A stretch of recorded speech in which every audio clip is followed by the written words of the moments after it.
بسم اللہ الرحمن الرحیم۔ السلام علیکم۔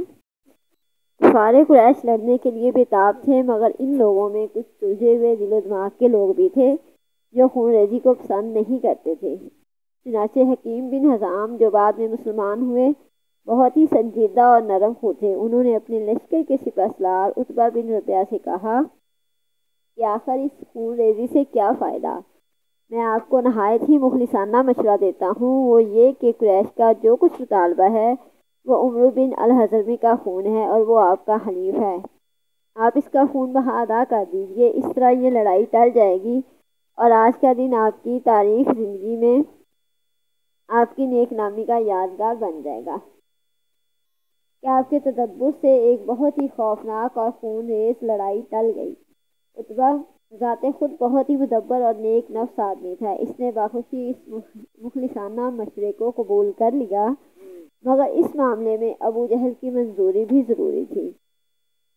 چنانچہ حکیم بن حزام جب عتبہ بن ربیعہ کا یہ پیغام لے کر ابو جہل کے پاس گئے تو ابو جہل کی رگ جہالت بھڑک اٹھی اور اس نے ایک خون کھولا دینے والا طعنہ مارا اور کہا کہ ہاں میں خوب سمجھتا ہوں کہ عتبہ کی ہمت نے جواب دے دیا ہے، کیونکہ اس کا بیٹا حذیفہ مسلمان ہو کر اسلامی لشکر کے ساتھ آیا ہے، اس لیے وہ جنگ سے جی چراتا ہے تاکہ اس کے بیٹے پر آنچ نہ آئے۔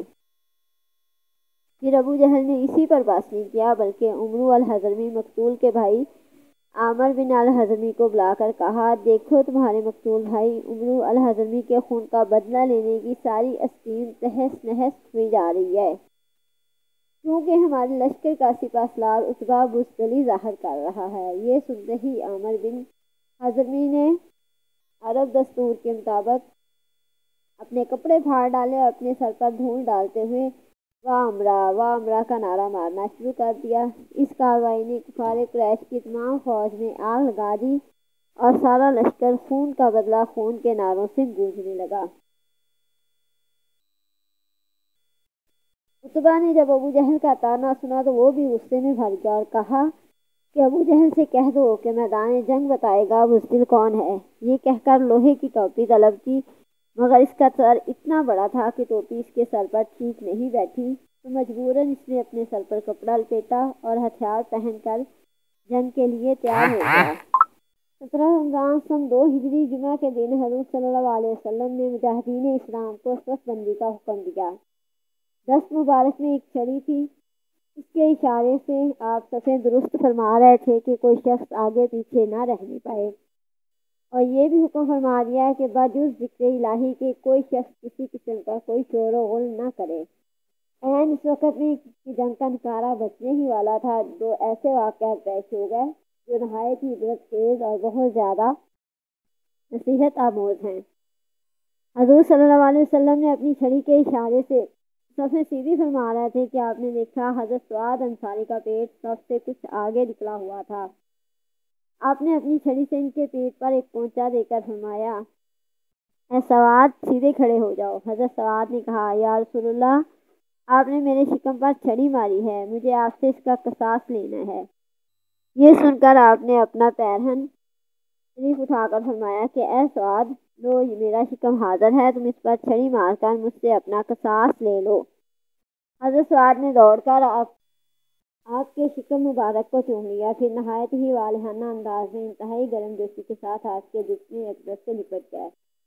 آپ نے ارشاد فرمایا، اے سعد، تم نے ایسا کیوں کیا؟ کیا یا رسول اللہ، میں اس وقت جنگ کی صف میں اپنا سر ہتھیلی پر رکھ کر کھڑا ہوں، شاید موت کا وقت آ گیا ہو۔ اس وقت میرے دل میں اس تمنا نے جوش مارا کہ کاش مرتے وقت میرا بدن آپ کے جسم اطہر سے چھو جائے۔ یہ سن کر حضور صلی اللہ علیہ وسلم نے حضرت سعد کے اس جذبہ محبت کی قدر کی اور اس کے لیے خیر و برکت کی دعا فرمائی، اور حضرت سعد نے دربار رسالت میں معذرت کرتے ہوئے اپنا قصاص معاف کر دیا۔ تمام صحابہ کرام حضرت سعد کی اس عاشقانہ ادا کو حیرت سے دیکھتے رہے۔ دوسرا واقعہ یہ ہوا کہ اتفاق سے حضرت حذیفہ بن الیمان اور حضرت ابو حصیل، یہ دونوں صحابی کہیں سے آ رہے تھے۔ راستے میں کفار نے ان دونوں کو روکا کہ تم دونوں بدر کے میدان میں محمد صلی اللہ علیہ وسلم کی مدد کرنے کے لیے جا رہے ہو۔ ان دونوں نے انکار کیا اور جنگ میں شریک نہ ہونے کا عہد کیا، چنانچہ کفار نے ان دونوں کو چھوڑ دیا۔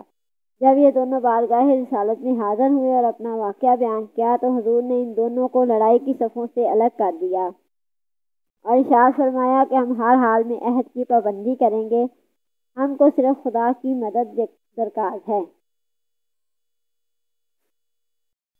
حضرت سعید بن الاس کا بیٹا عبید سر سے پاؤں تک لوہے کے لباس اور ہتھیاروں سے چھپا ہوا سب سے باہر نکلا اور یہ کہہ کر اسلامی لشکر کو للکارنے لگا کہ میں ابو کرش ہوں۔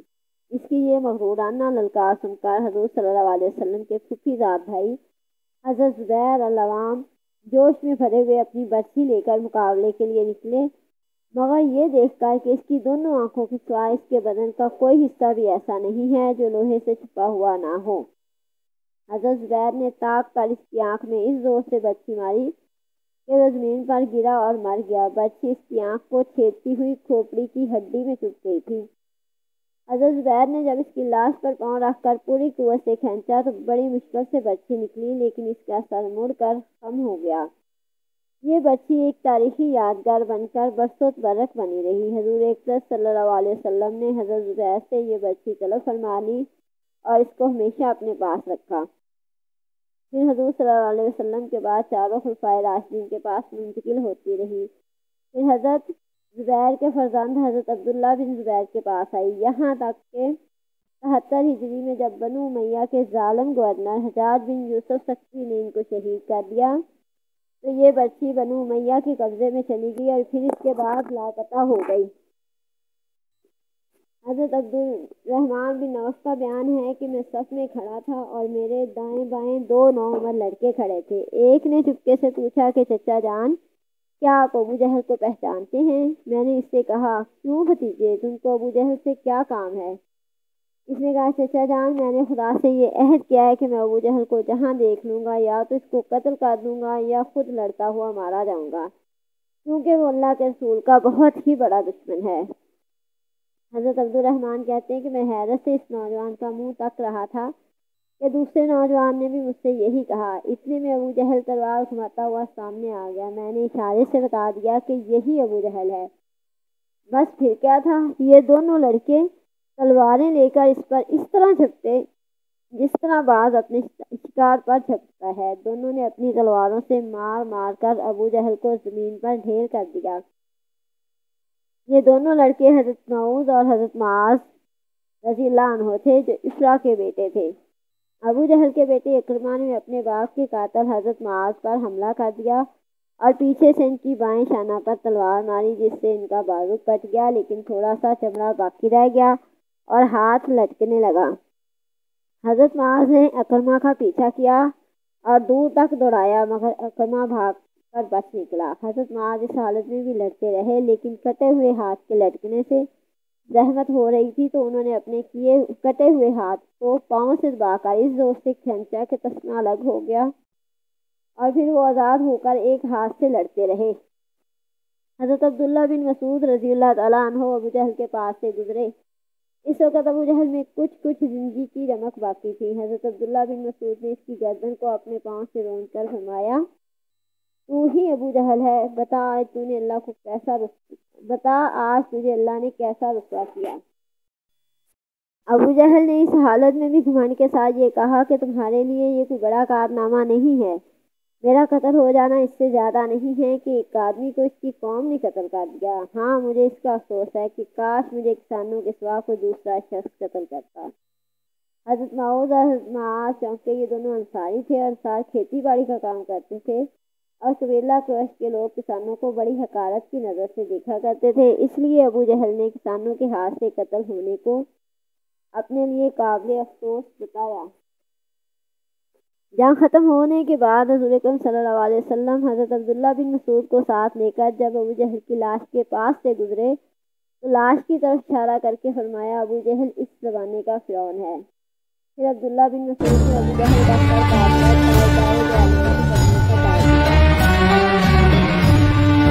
صلی اللہ علیہ فرما دیا تھا کہ کچھ لوگ کفار کے لشکر میں ایسے بھی ہیں جن کو کفار مکہ دباؤ ڈال کر لائے ہیں، ایسے لوگوں کو قتل نہیں کرنا چاہیے۔ ان لوگوں کے نام بھی حضور نے بتا دیے تھے، انہی لوگوں میں سے ابو النجری بھی تھا۔ جو اپنی خوشی سے مسلمانوں سے لڑنے کے لیے نہیں آیا تھا بلکہ کفار قریش اس پر دباؤ ڈال کر زبردستی کر کے لائے تھے۔ عین جنگ کی حالت میں حضرت مجزر بن زیاد کی نظر ابو النصری پر پڑی، جو اپنے گہرے دوست جنادہ بن ملیحہ کے ساتھ گھوڑے پر سوار تھا۔ حضرت مجزر نے فرمایا کہ ابو البختری، چونکہ حضور صلی اللہ علیہ وسلم نے ہم لوگوں کو تیرے قتل سے منع فرمایا ہے، اس لیے میں تجھ کو چھوڑ دیتا ہوں۔ ابو النصری نے کہا کہ میرے ساتھی جنادہ کے بارے میں تم کیا کہتے ہو؟ تو حضرت مجزر نے صاف صاف کہہ دیا کہ اس کو ہم زندہ نہیں چھوڑ سکتے۔ یہ سن کر ابو النصری طیش میں آ گئے، کہا کہ میں عرب کی عورتوں کا یہ تانا سننا پسند نہیں کر سکتا کہ ابو النصری نے اپنی جان بچانے کے لیے اپنے ساتھی کو تنہا چھوڑ دیا۔ یہ کہہ کر ابو النصری نے نجز کا یہ شعر پڑھا: ایک شریف زادہ اپنے ساتھی کو کبھی ہرگز نہیں چھوڑ سکتا جب تک کہ مر نہ جائے یا اپنا راستہ نہ دیکھ لے۔ اسی طرح امیہ بن خلف، جو بہت ہی بڑا دشمن رسول تھا، جنگ بدر میں جب کفر و اسلام کے دونوں لشکر گتھم گتھا ہو گئے تو امیہ اپنے پرانے تعلقات کی بنا پر حضرت عبد الرحمن بن عوف سے سمٹ گیا کہ میری جان بچائیے۔ حضرت عبد الرحمن بن عوف کو رحم آ گیا اور آپ نے چاہا کہ امیہ بچ کر بھاگ نکلے، مگر حضرت بلال نے امیہ کو دیکھ لیا۔ حضرت بلال جب امیہ کے غلام تھے تو امیہ نے ان کو بہت زیادہ ستایا تھا، اس لیے جوش انتقام میں حضرت بلال نے انصار کو پکارا۔ انصاری لوگ دفتن ٹوٹ پڑے۔ حضرت عبد الرحمن بن عوف نے امیہ سے کہا کہ تم زمین پر لیٹ جاؤ۔ وہ لیٹ گیا تو حضرت عبد الرحمن بن عوف اس کو بچانے کے لیے اس کے اوپر لیٹ کر اس کو چھپانے لگے، لیکن حضرت بلال اور انصار رضی اللہ عنہ نے ان کی ٹانگوں کے اندر ہاتھ ڈال کر اور بغل سے تلوار گھوم گھوم کر امیہ کو قتل کر دیا۔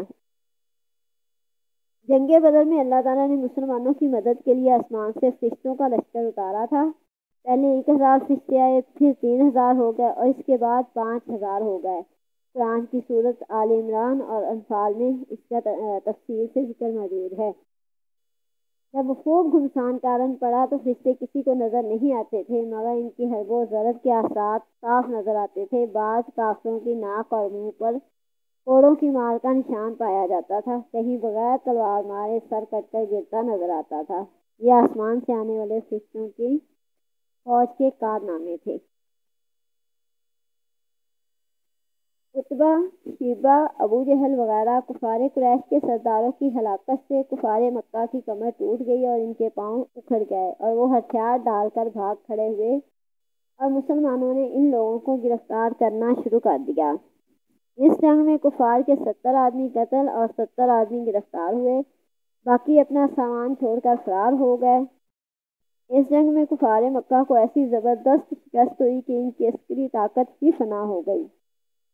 کفار قریش کے بڑے بڑے نامور سردار جو بہادری اور فن سکہ گری میں یکتائے روزگار تھے، ایک ایک کر کے سب موت کے گھاٹ اتار دیے گئے۔ ان میں عتبہ، شیبہ، ابو جہل، ابو النصری، زمعہ، عاص بن ہشام، امیہ بن خلف، منبع بن الحجاج، عقبہ بن ابی معیط، نضر بن الحارث وغیرہ قریش کے سردار تھے، یہ سب مارے گئے۔ جنگ بدر میں کل 14 مسلمان شہادت سے سرفراز ہوئے، جن میں سے 6 مہاجر اور 8 انصار تھے۔ شہداء مہاجرین کے نام یہ ہیں: حضرت عبیدہ بن الحارث، حضرت عمیر بن ابی وقاص، حضرت ذو الشمالین عمیر بن عبد، حضرت عاقل بن ابی بکیر، حضرت مہجہ، حضرت صفوان بن بزاء۔ اور انصار کے ناموں کی فہرست ہے: حضرت سعد بن خثیمہ، حضرت مبشر بن عبد المنذر، حضرت عارثہ بن سراقہ، حضرت معوذ بن افرا، حضرت عمیر بن حمام، حضرت رافع بن معلہ، حضرت عوف بن افرا، حضرت یزید بن حارث رضی اللہ عنہ۔ ان شہدائے بدر میں سے 13 حضرات تو میدان بدر میں ہی مدفون ہوئے، مگر حضرت عبیدہ بن حارث نے چونکہ بدر سے واپسی پر منزل صفرا میں وفات پائی، اس لیے ان کی قبر شریف منزل صفرا میں ہے۔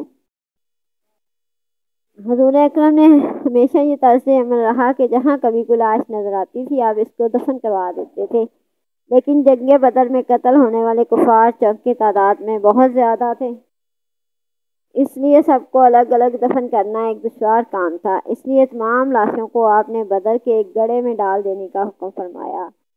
چنانچہ صحابہ کرام نے تمام لاشوں کو گھسیٹ کر گڑھے میں ڈال دیا۔ امیہ بن خلف کی لاش پھول گئی تھی۔ صحابہ کرام نے اس کو گھسیٹنا چاہا تو اس کے اعضاء الگ الگ ہونے لگے، اس لیے اس کی لاش وہیں مٹی میں دبا دی گئی۔ جب کفار کی لاشیں بدر کے گڑھے میں ڈال دی گئیں تو حضور صلی اللہ علیہ وسلم نے اس گڑھے کے کنارے کھڑے ہو کر مقتولین کا نام لے کر اس طرح پکارا، اے عتبہ بن ربیعہ، اے شیبہ بن ربیعہ، اے فلاں فلاں بن فلاں، کیا تم نے اپنے رب کا وعدہ سچا پایا؟ ہم نے تو اپنے رب کے وعدے کو بالکل ٹھیک ٹھیک سچ پایا۔